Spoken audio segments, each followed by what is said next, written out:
সঠিক নিয়মে কীটনাশক প্রয়োগ না করায় কৃষকদের মাঝে নানা ঝুঁকি তৈরি হচ্ছে।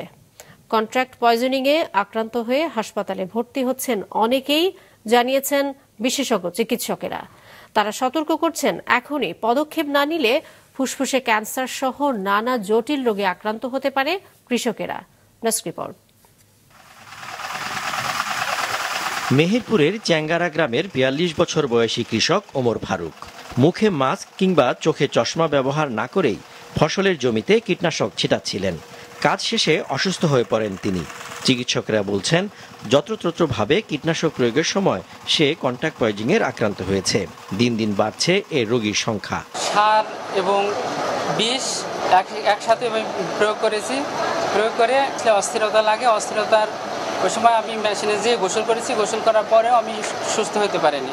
আমার চাচাতো ভাই এসে আমার মাথায় পানি ঢালে এবং বাড়িতে সংবাদ দিয়ে মোটরসাইকেল করে নিয়ে এসে আমাকে হাসপাতাল পর্যন্ত নিয়ে আসে। এদের মেজরিটির একটা অংশ হসপিটালে চিকিৎসা নেয় না। সাধারণত কৃষকদের অসাবধানতা, মুখে মাস্ক ব্যবহার না করা এবং যে তারা বাতাসের গতির সাথে মিলিয়ে স্প্রে না করার কারণে এটা দিন দিন বেড়েই চলছে।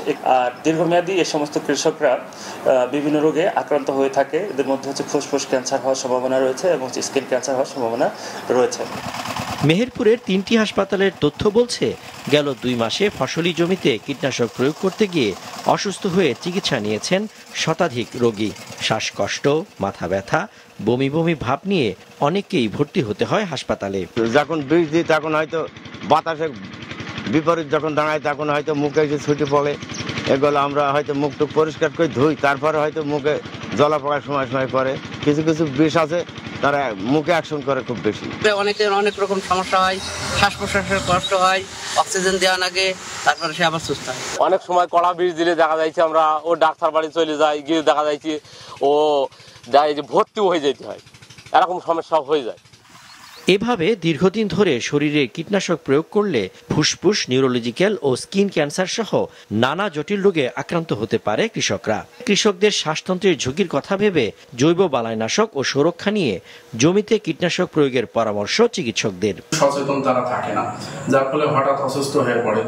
আবার হঠাৎ অসুস্থ না হয়ে পড়লেও অল্প অল্প এক্সপোজার, দীর্ঘদিন থেকে অল্প অল্প এক্সপোজার, এভাবে একটা কৃষক 10 বছর 20 বছর পরে দেখা যাচ্ছে লং টার্ম জটিলতায় ভুগতে থাকে। যেমন ক্যান্সার হতে পারে, লাংসের ক্যান্সার হতে পারে, নিউরোলজিক্যাল ক্যান্সার হতে পারে, স্কিনের ক্যান্সার হতে পারে।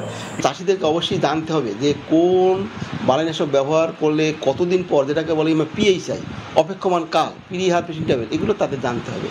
তাদেরকে এমআরএল জানতে হবে, অর্থাৎ ম্যাক্সিমাম রেসিডুয়াল লিমিট, অর্থাৎ ওই যে আমি যে বালাইনাশকটা ব্যবহার করলাম তার কতটুকু অংশ ভোক্তার জন্য, আমাদের হিউম্যান বডির জন্য গ্রহণযোগ্য, এগুলো তাদের জানতে হবে।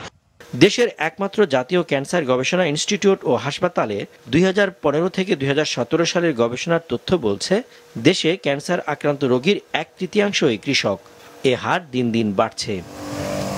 সজীব সাদিক, মাছরাঙা নিউজ ডেস্ক।